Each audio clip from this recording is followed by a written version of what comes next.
Olá, pessoal, boa tarde. Eu sou a professora Ângela Marimboli, do RELEP, Rede Latina Americana de Estudos Pentecostais. E nessa tarde nós vamos ter um tempo bem agradável para nós que somos da área da pesquisa.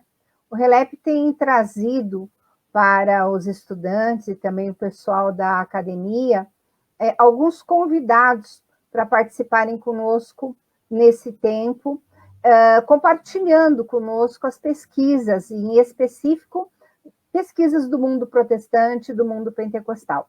Hoje a gente vai ter um convidado bastante especial, o professor Oneide Bonsim, que é professor e teólogo da Universidade da Faculdade Este, de São Leopoldo, e vai ficar conosco esse tempo, e a nossa ideia é trocarmos, aprendermos, ouvirmos dele todo o conhecimento que ele tem para nos transmitir. Quero pedir ao professor, boa tarde, professor, tudo bem? Boa tarde, Ângela, boa tarde a quem está nos acompanhando, é um prazer estar aqui. Verdade, verdade. Eu gostaria, professor Oneide, que o senhor falasse um pouquinho da sua trajetória acadêmica, sua trajetória profissional, porque isso nos dá a pista de caminhos que a gente está seguindo. Se você puder falar um pouco de você, e depois nós iniciamos o nosso bate-papo, que o título da conversa que você trouxe é bastante interessante, né? Eu fiquei aqui meditando, descentramento humano. Eu achei fantástico. Mas primeiro fale um pouco de você e depois a gente entra na nossa conversa propriamente dita. Sim. Oneide Bonsim, dizem que a gente veio da França pela imigração alemã, né? Que era huguenote, que fugiu da França para a Alemanha. Mas eu ainda não vi nada escrito, mas essa história. Me criei aqui no litoral norte do Rio Grande do Sul, né? A partir de 1955, eu costumo brincar, sou do milênio passado já, né? Área rural de colonização alemã, mas já bastante misturado com negro, com índio, diferente da colonização aqui do Vale dos Sinos. Eu estudei teologia na Faculdade de Teologia aqui em São Leopoldo. Depois, em 81, já estava casado. Minha esposa é pedagoga, professora, aposentada. Nós fomos para São Paulo, fiz mestrado em Ciências da Religião, concluído em 84. Concluí doutorado em Sociologia Política, em Ciências Sociais, focando no estudo dos pentecostais e dos luteranos aqui no Vale dos Sinos, região onde me encontro hoje. Depois fui por 10 anos e meio pastor de uma comunidade na Grande Porto Alegre. Eu costumo me apresentar assim, porque de vez em quando tem uns pastores, padres assim que mancham bastante a nossa categoria, então eu me apresento como pastor protestante de confessionalidade luterana. E desde 96 eu sou professor titular de Ciências da Religião no que é hoje Faculdade Este, né? Dou aula de Ciências da Religião em todos os cursos, né? Minha esposa é professora aposentada, eu também já estou aposentado. Meu filho é enfermeiro, minha filha é farmacêutica, e eu tenho um filho bem especial, que tem alguns problemas psíquicos, né? E trabalho meio turno na Este agora, e outro meio turno eu fico lendo, fazendo pesquisa, o que eu sempre quis fazer. Fui por 8 anos, de 2007 a 2014, eu fui reitor da Faculdade Este por 8 anos, né? E no final, em 2013, 2014, eu participei da Comissão da Verdade do Rio Grande do Sul. Acho que tá bom, né? É uma trajetória com bastante conteúdo, né?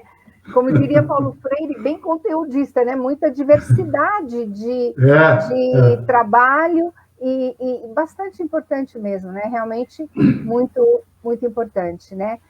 Isso faz com que a gente tenha ânimo para prosseguir, para continuar. Todos nós, quando a gente ouve... Deixa só dizer mais uma coisa, Ângela. Pode falar. No programa de pós-graduação, eu me tornei, assim, um orientador de pentecostais. Que bacana. Um luterano que ama pentecostais. Isso. A minha dissertação de mestrado, em 84, já foi sobre isso. Ah, sim. Então, muito antes que muita gente começasse a estudar o fenômeno do pentecostalismo, né? Bom, eu deveria começar pelo nosso título da entrevista, mas eu vou começar pelo que é importante para nós, pentecostais. Como é que tem sido a tua relação com esse mundo pentecostal? Na pós-graduação, muito, muito boa. Muito boa. E é um público, no momento, eu estou já na 15ª orientação. O Clayton fez comigo. Que bacana, que bacana. O Albano fez o mestrado, né? O pessoal de Manaus fez doutorado conosco, da Assembleia de Deus, Boas Novas. O Daniel, a Maria José, né? Sim, a Maria José conheço bem, orientei a tese de doutorado do Miqueias Pontes, né, na área de mulheres na Assembleia de Deus. Bom, e agora eu estou com uma lista grande de orientandas e orientandos, né, e é interessante notar porque em 81, quando eu comecei a pós-graduação, ninguém queria, a não ser a Beatriz Muniz de Souza e alguma outra pessoa, ninguém queria estudar o pentecostalismo. E eu fiz uma aposta comigo, né, que eu ia estudar 2 fenômenos de muito futuro. Um no campo religioso, que era o pentecostalismo, e outro no campo político, analisar mais uma esquerda democrática, né? Então, acho que eu fiz uma aposta certa. Sim, sem dúvida, sem dúvida. E você agora eu tenho uns orientandos assim, muito interessantes, assim, de alto poder na Assembleia de Deus, e eles são bastante conservadores. Então, desafiei eles. Vocês vão defender o ponto de vista conservador, né? Aqui, né? Vão assumir. E está muito bom, está muito bom. Que maravilha. E eu... Em nome do RELEP, eu posso dizer que você é muito bem-vindo. Eu entendo que esse não vai ser o primeiro trabalho seu com a RELEP. Já me disponibilizo para a gente estar tendo outras entrevistas desse tipo. E também agora, né, que logo a gente vai ter o nosso congresso, vamos falar disso depois, que eu quero tua participação junto com a gente. É muito interessante isso. Ter o conteúdo para nós, enquanto investigadores do pentecostalismo, para a RELEP é bastante importante. Mas, Oneide, eu fiquei, professor, curiosa com esse descentramento humano em enfoques bíblicos, né? Que é a nossa conversa de hoje. Você inicia o teu roteiro me falando de uma agência que mapeia a questão, o número de evangélicos entrevistados e um percentual deles que apoiavam ou não atividades ambientais, que questionavam a política ambiental do governo atual, né? Então, eu gostaria que você nos falasse um pouquinho desse percentual dessa pesquisa, assim como também a questão dos aspectos, né, históricos, da onde você vem desenvolvendo esse teu artigo, Descentramento Humano. Quando isso começou, em que momento, né? Por que o ser humano, o homem em si, ele priorizou a questão do antropocentrismo, né? Muito em detrimento de Deus, né? Eu queria que você falasse um pouquinho sobre isso. Bom, no nosso roteiro aí, o primeiro tema é de uma pesquisa feita em dezembro do ano passado, eu acho que publicado na Folha de São Paulo, e e resgatado por um pastor batista que eu não conheço. E foi por acaso que eu encontrei esse material e guardei para mim. É a agência, depois eu fui atrás, acho que é uma agência norte-americana, eu não sei bem pronunciar, é Purpose. Uhum. Não sei se é Purpose, não sei como é, né? É uma agência aí que o pessoal pode pesquisar, que ela entrevistou 2.000 evangélicos no Brasil, né? A respeito da questão do meio ambiente, que os evangélicos, e para nossa surpresa, para mim não, eu depois até posso dizer porque não é surpresa, né? Em torno de 75% das pessoas entrevistadas evangélicas, imagino que a maioria seja pentecostal, elas dizem que gostariam que suas igrejas, suas congregações falassem a respeito desses temas quentes da sociedade brasileira. E mais ou menos o mesmo número, um pouco mais, um pouco menos, essas mesmas pessoas, né, estão muito insatisfeitas com a política ambiental do governo federal.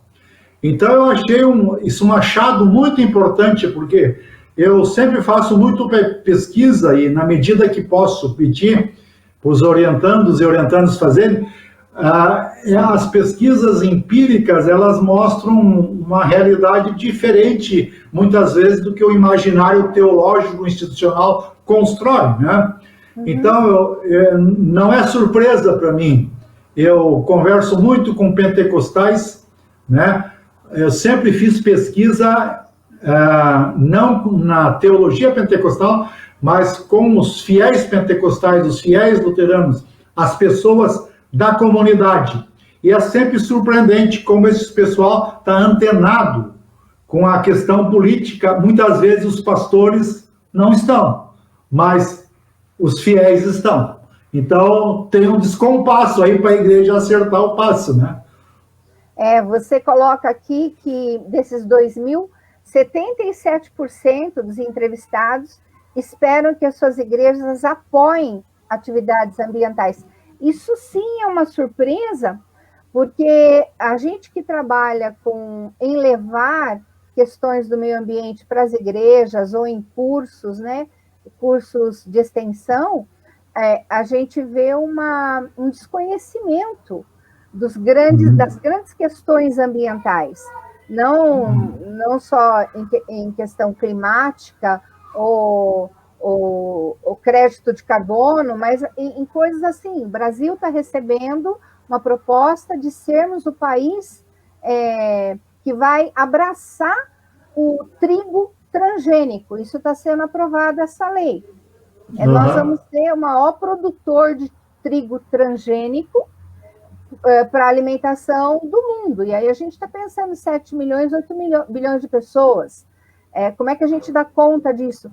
E eu, dando aula essa semana, comentei com a classe sobre isso e um completo desconhecimento das causas, das grandes questões ambientais, e nelas, além da queimada, desflorestamento, a gente tem a transgenia, né? Uhum.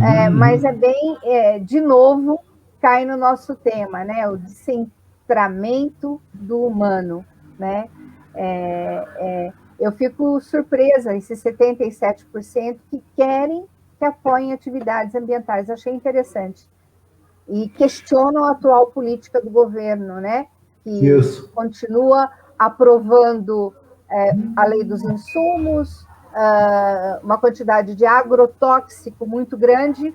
Essa semana mesmo eu li um derivado do glifosato foi aprovado, né? E ele é muito mais forte para justamente ser usado nessa lavoura da transgenia do trigo. Duas questões ambientais bastante problemáticas e que a gente continua ignorando, né? Não enxergando.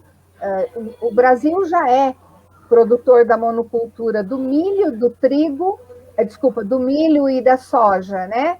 E agora vamos abraçar o trigo para alimentar o mundo. Mas aí vamos falar desse aspecto teórico do descentramento do humano. Ver se a gente rouba. A gente tem que ser honesto. Esse conceito, que a gente vai falar brevemente, é do professor emérito de Sociologia da Universidade de Brasília, que fez doutorado na Alemanha.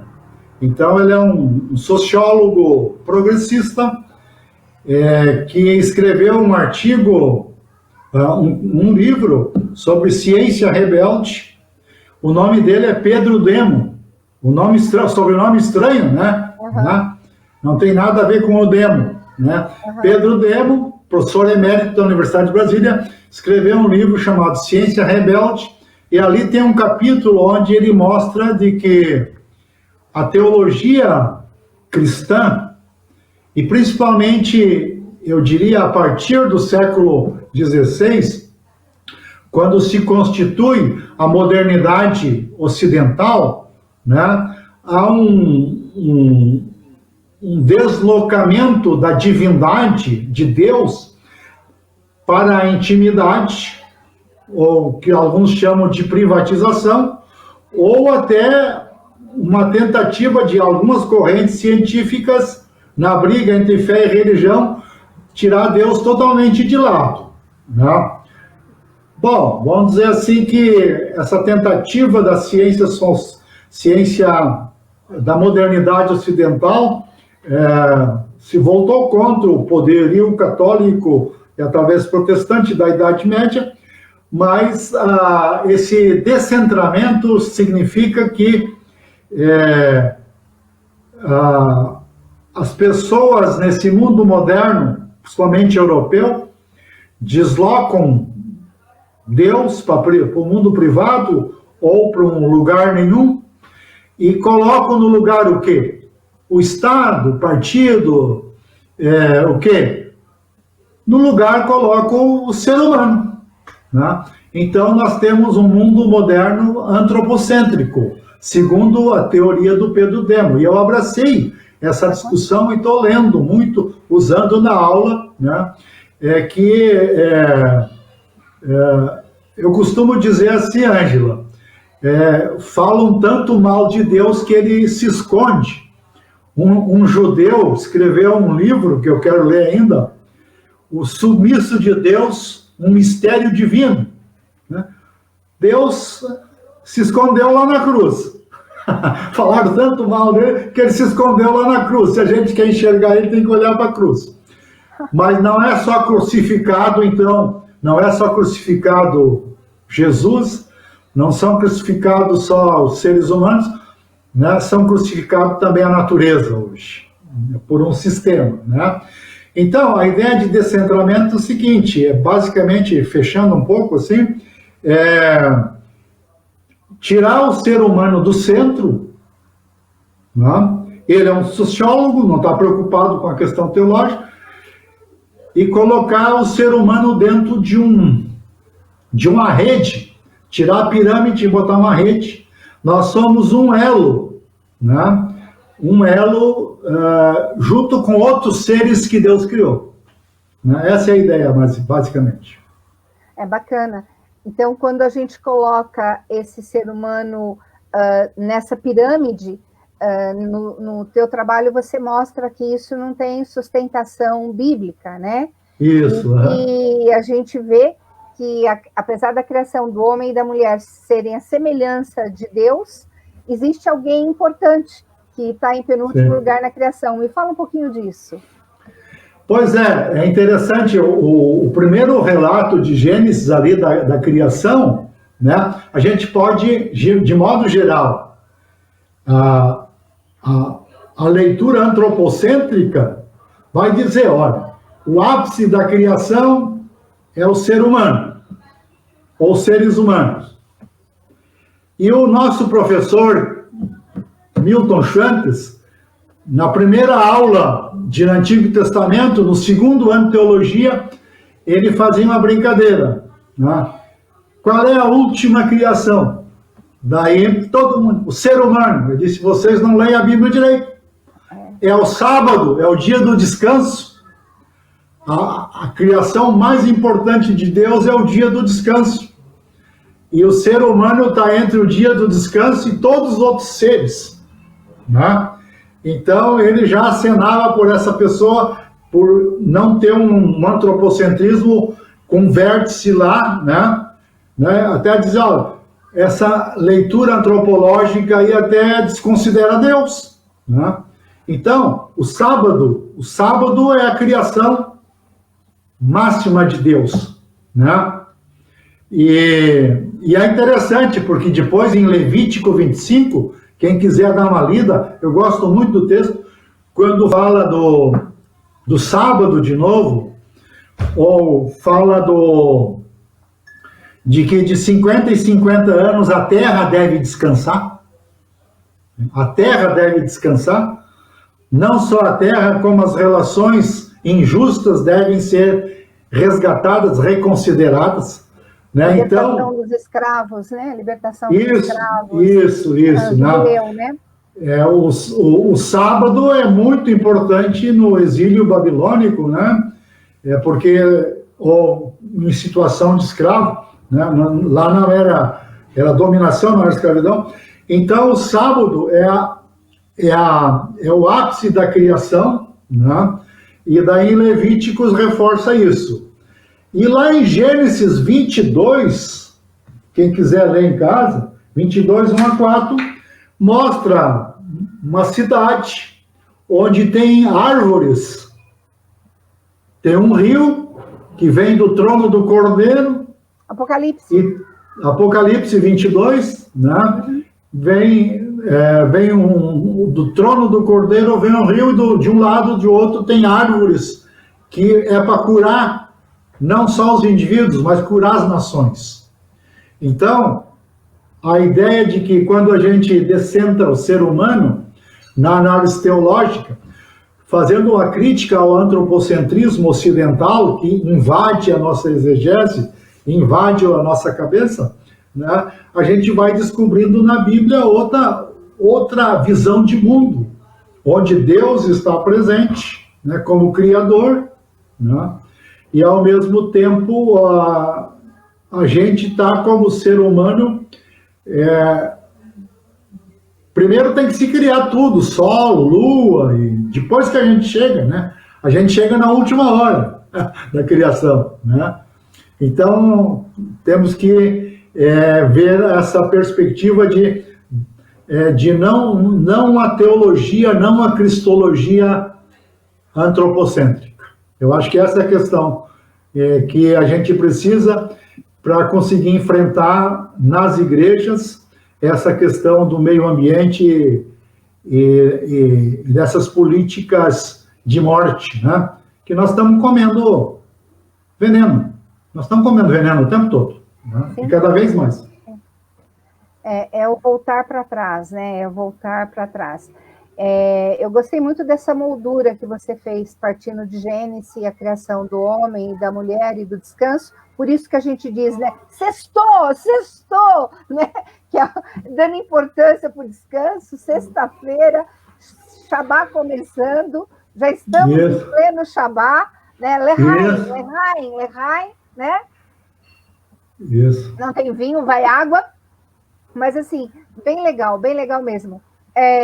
Uma coisa que eu fui orientando do Milton Schwantz, né? E um texto bíblico que ele trazia que me incomodava muito era a questão do dominar, a interpretação e a tradução equivocada, né? Do entendimento do dominar. E aí eu aprendi a fazer molho de tomate, a tirar a pele do tomate, tirar a semente do tomate e espremer o tomate e cozinhar e deixar aquele molho ficar grosso. Aí eu refogo o alho, a cebola, adoro, ponho o meu molho e ele vai enxugando e ficando denso. Eu domino meu molho de tomate. Então eu entendi com o Milton que dominar é entender suficiente de quantos ovos uma cobra bota, uma tartaruga bota, um jacaré bota.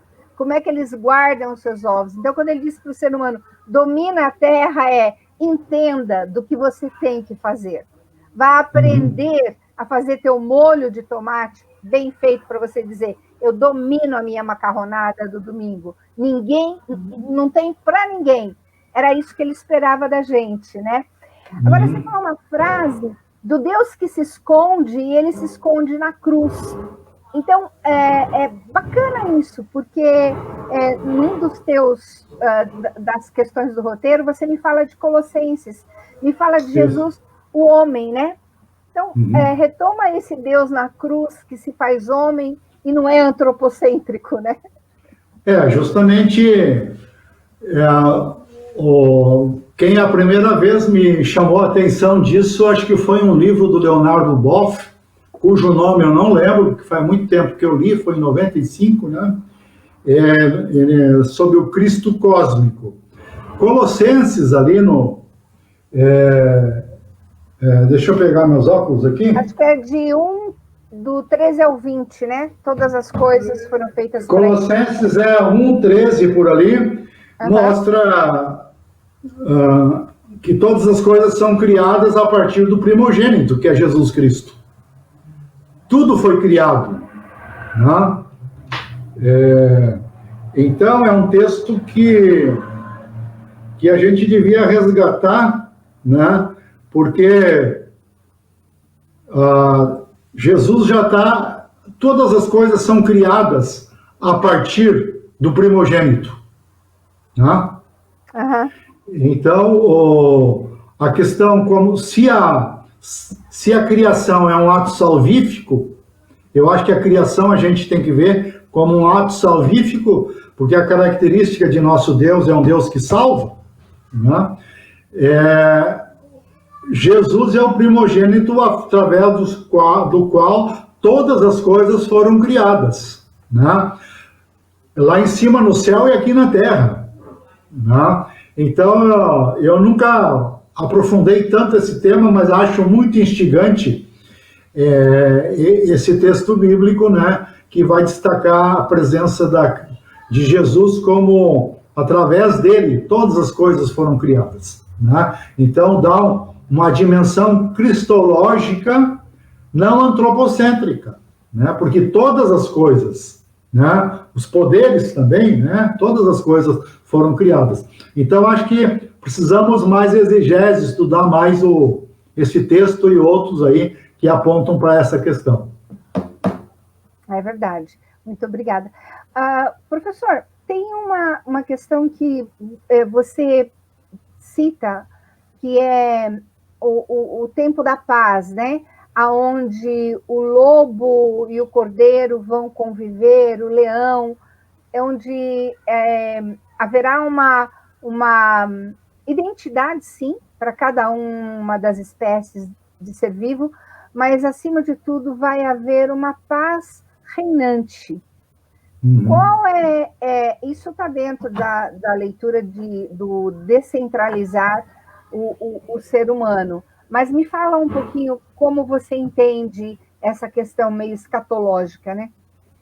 Na verdade, é o final do livro de Isaías, né, do terceiro Isaías, lá pelo capítulo 65, né, onde vai dizer, numa certa altura, eu vou tentar ficar de cor aqui, mas é Isaías 65, né, onde, inclusive, lobo e cordeiro pastarão juntos.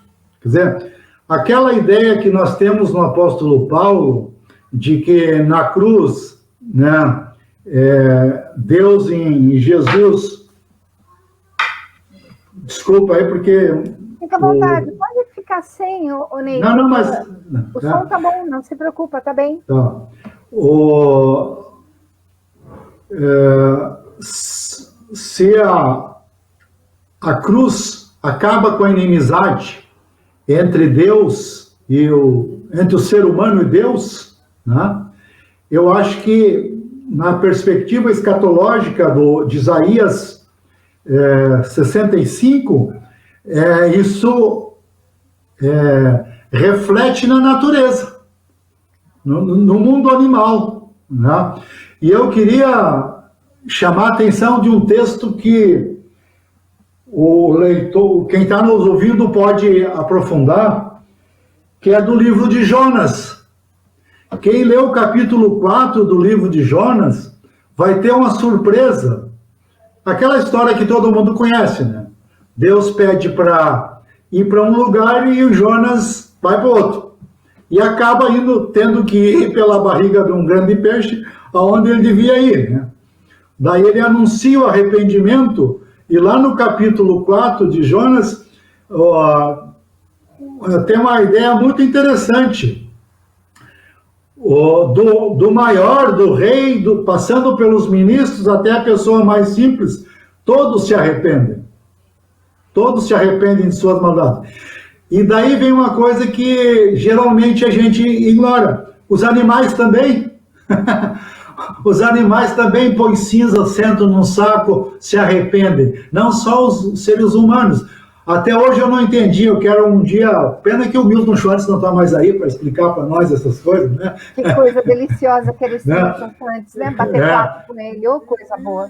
Então, os animais também entram pro arrependimento, né? O gado pequeno, o gado grande, o boi, a vaca, os carneiros, né? Todos se arrependem, né? Não é aquele processo que nós conhecemos da sociedade moderna, mas predominantemente do indivíduo, onde a gente muda, o indivíduo muda. Ali muda toda a situação, a começar pelo rei, né? Chegando até nos animais. Então, novamente, a gente vê ali outros seres da criação presentes no relato bíblico. Bem mesmo. E tem muitos textos, né, que mostra esse cuidado de Deus com as espécies, né? Deuteronômio é um texto riquíssimo. Ele fala tanto do cruzamento da semente de uvas de espécies diferentes, que é para que o agricultor não faça isso, ele não cruze, Deuteronômio 22, versículo 9, porque eu gosto, eu sei decor. Não cruze sementes de espécies diferentes na sua vinha, porque você vai criar um indivíduo híbrido, uma semente estéril, né, que é o processo de alteração do DNA. Nada mais é o que a gente chama de atual transgenia, né? Numa nomenclatura moderna.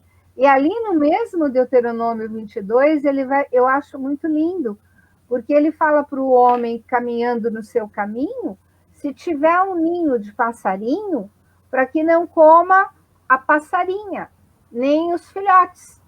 Isso é, come do ovo, porque a espécie tem que permanecer. Isso é um cuidado com a outra espécie. O homem precisa se alimentar? Sim, mas com moderação, não comendo a outra espécie nessa situação, né? É o cuidado de Deus com a natureza, com as outras espécies que ele criou, né? Então, a gente tem vários textos bíblicos que mostram a importância desse humano com a natureza, né? Principalmente, eu acho que no Antigo Testamento, a maior quantidade eu vejo no Antigo Testamento, quando eles estão em guerra e ele diz para que você, ele orienta, né? O redator orienta para que você não use árvores frutíferas para fazer a catapulta, ou então lança, ou murar, né? Para fazer uma baia de proteção, que você use árvores que não sejam frutíferas, porque você vai ter que se alimentar daquela árvore frutífera. É um cuidado da espécie. Isso. Eu acho bem bonito. Então, não somos o centro, mas a criação, né? Isso. Mas ela na criação. Me fala um pouquinho disso, do ser humano não ser o centro, mas ele está introduzido na criação, né? Um pouco, assim, partindo um pouco, Ângela, da questão mais sociológica, Aham. né, a gente aprendeu a pensar tudo quase como uma pirâmide, né? Onde lá no topo tem o mais importante, né? Uhum. Então, nós temos a Igreja Católica, por exemplo, é extremamente piramidal, o Exército é extremamente piramidal, né? A gente constrói as classes sociais na forma de pirâmide, né? Sempre com a ideia de que quem está lá na ponta é o mais importante, né? Então, nós temos um raciocínio piramidal. Eu acho que nessa ideia de descentramento, né, nós temos que construir uma sociedade em rede. A rede lembra os discípulos de Jesus, eram pescadores, então pensar numa rede. Nessa rede, a gente é um elo junto com outros seres, né? Não tem um grau de importância, mesmo que o Salmo 8 diga que a gente está um pouco abaixo de Deus, mas há uma compreensão, assim, uma leitura ecológica do texto bíblico, esse resgate, né? A gente é um elo, o homem e a mulher, os seres humanos, são um elo entre outros seres, né? Isso muda a concepção de vida, né? Uma sociedade em rede é uma sociedade não piramidal, né? É onde tem um grau de importância, onde o homem é mais importante que a mulher, os brancos são mais importantes que os negros, e, quer dizer, a gente está propondo essa sociedade em rede, ou esse descentramento, né, buscando uma categoria diferente de pensar as relações entre as pessoas com a natureza, com os animais, né? Então, nesse sentido que a gente tem que reelaborar, fazer quase que uma conversão mental no nosso conhecimento da realidade, nosso conhecimento científico.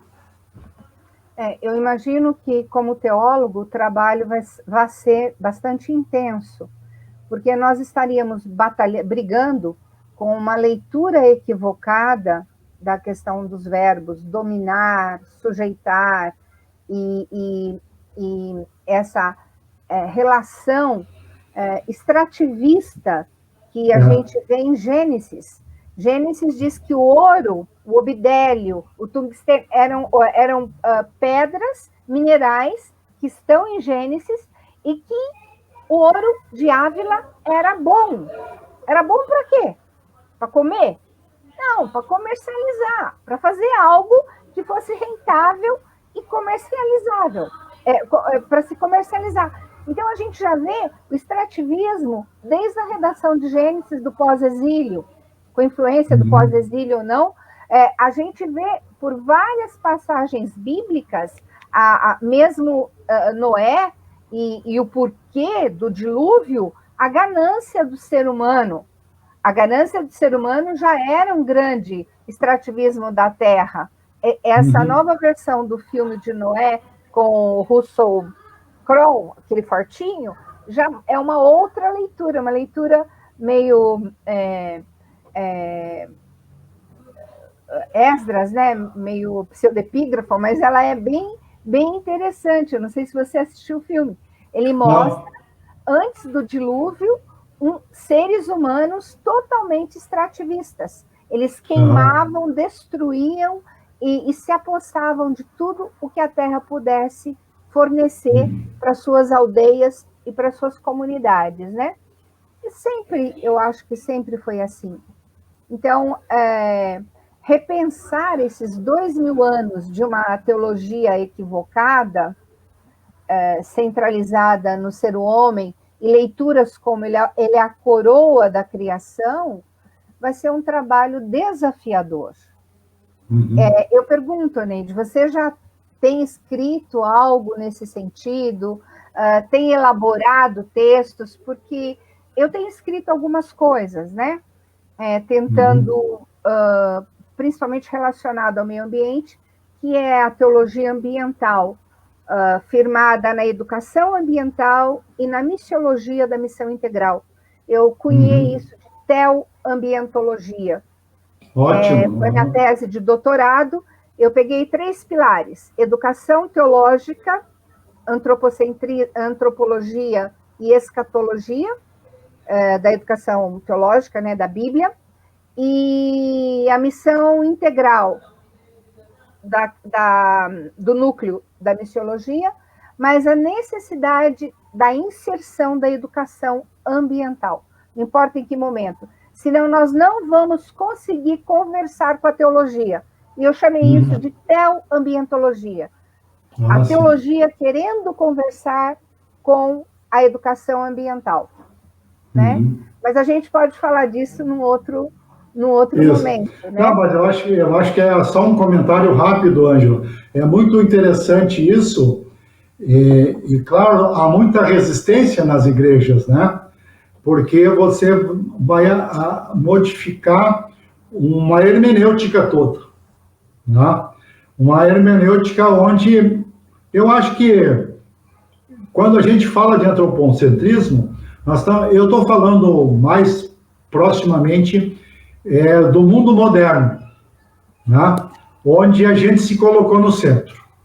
E a gente, nas igrejas, acha que isso sempre foi assim, né?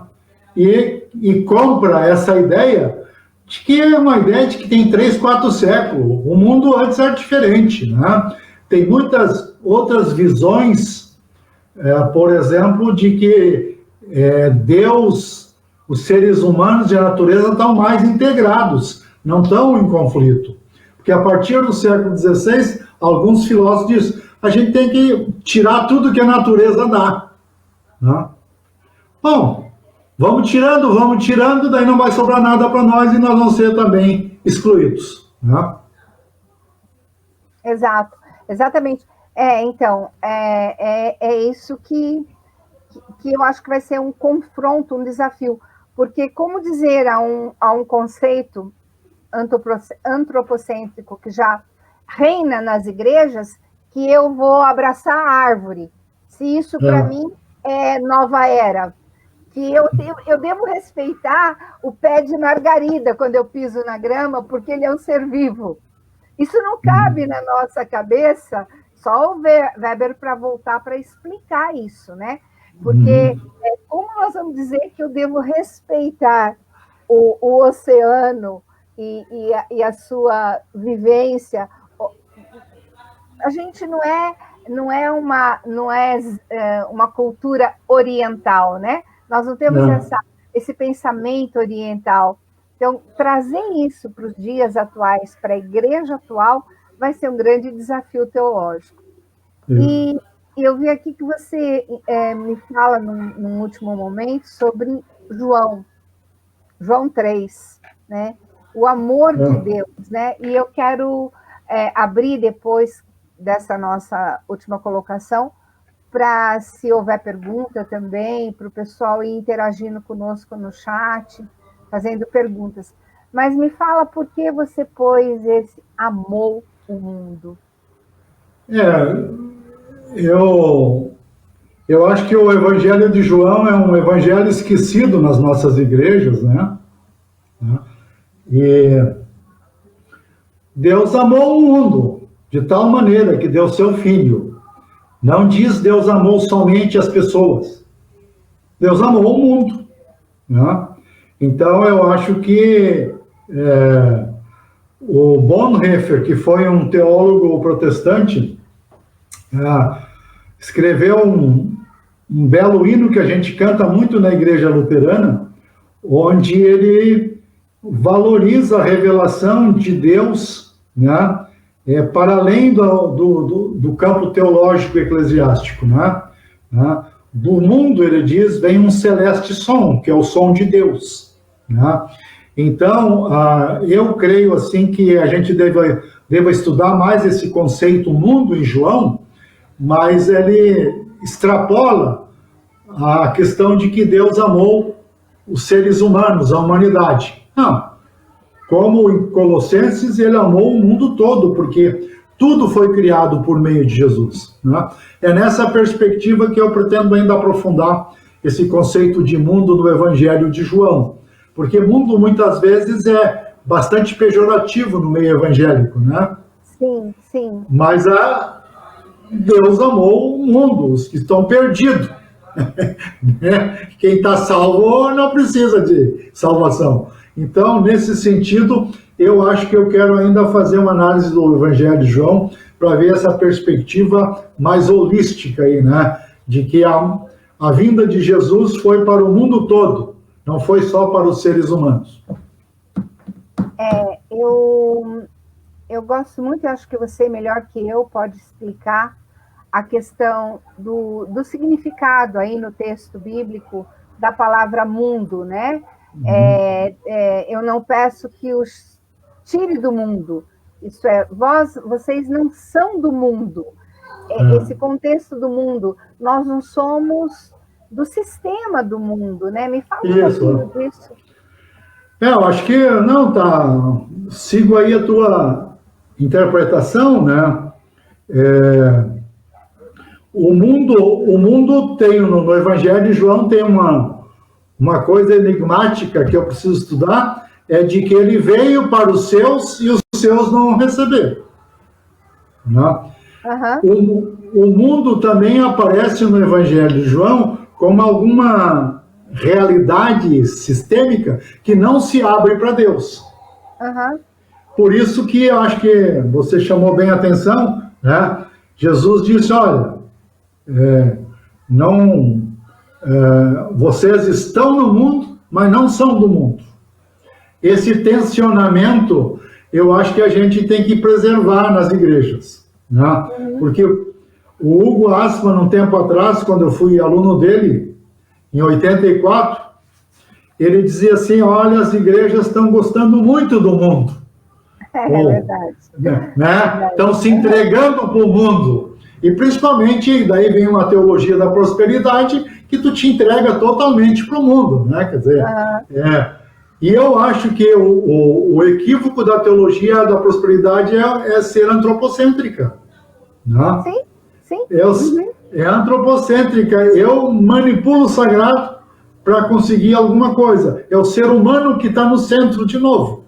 Então, às vezes, nas aulas com católicos, pentecostais, batistas, metodistas e outros, né, eu digo assim, olha, essa teologia da prosperidade é uma teologia muito moderna, porque coloca o ser humano no centro, né? E não coloca Deus no centro, né? É o ser humano. Né? Então temos muito que pesquisar, Ângela. Né? Temos mesmo. E vamos fazer isso, principalmente trabalhar na tua visão como sociólogo da religião, né? Essa questão do mundo, o quanto foi roubado do protestantismo o prazer que o mundo dá sem você estar no pecado. Viver o mundo, viver as coisas, né? Mas sem considerar que tudo seja pecado. Nós temos uma pergunta que foi feita, deixa eu dar uma olhada aqui, um momentinho só. Está aqui. Você consegue ler a pergunta? Quais os fundamentos teológicos das políticas de descaso atual com o meio ambiente? Olha, eu acho que a gente tem que ter coragem de aceitar de que nós herdamos as nossas igrejas protestantes e evangélicas, né? Também o catolicismo, a gente herdou uma cosmovisão ocidental, né?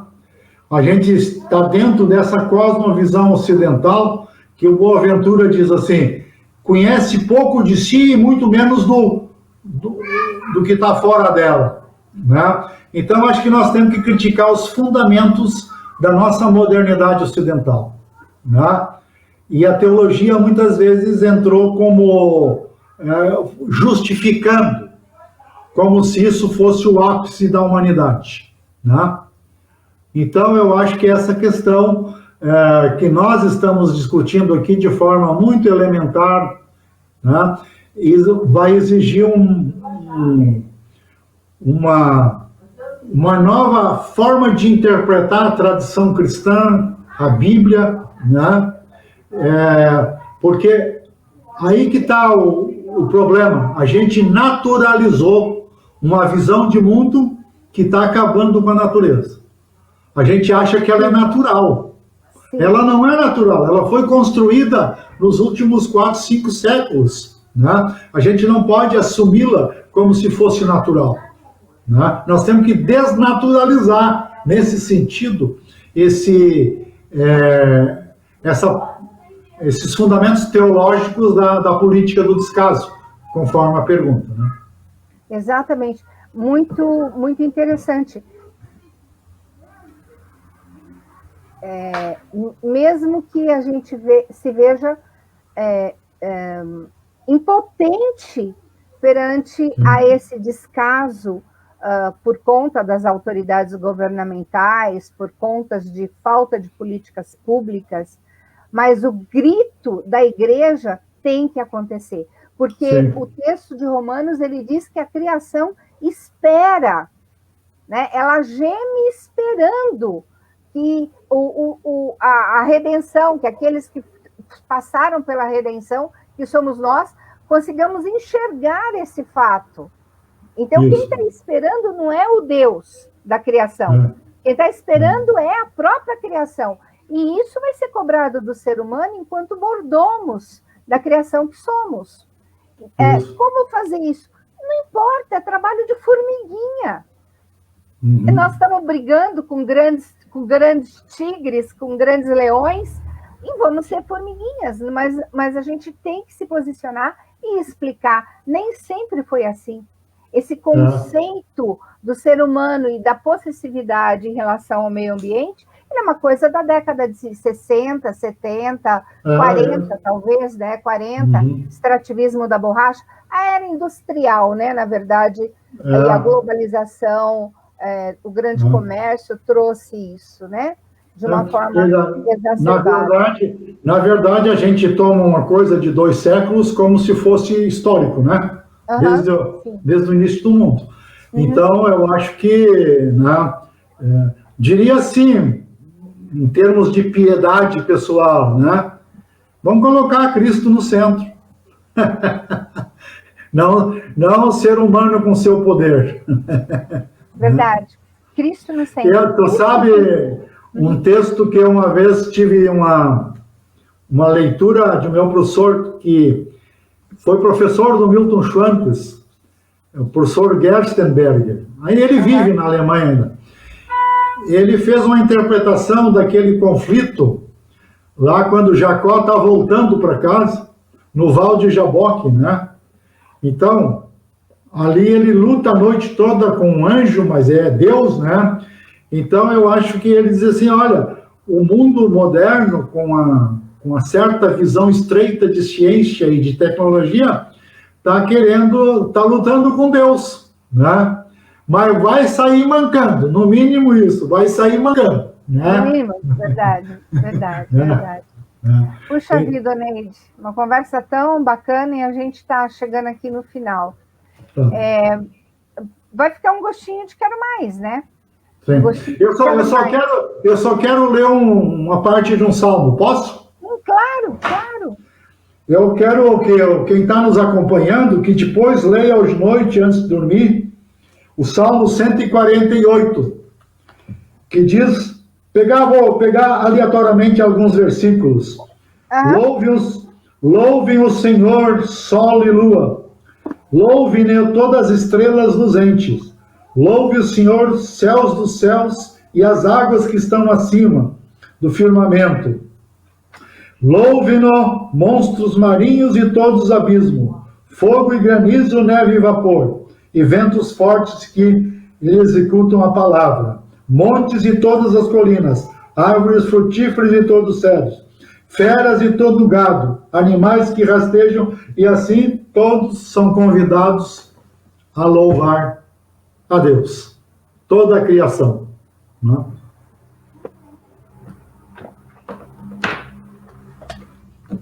Todos são convidados a louvarem a Deus, vocês que estão nos ouvindo, né? Inclusive, e nós também, né? Professora Neide, foi um prazer receber você nessa tarde. O professor nos trouxe alegria no coração e esperança, a esperança em Israel. Que a gente possa usar as ferramentas, né, que Deus coloca nas nossas mãos para essa militância tão importante, que é colocar o homem no seu devido lugar, o ser humano no seu devido lugar, né? Isso, né? Não de coroa, mas de parte da criação, parte de um todo.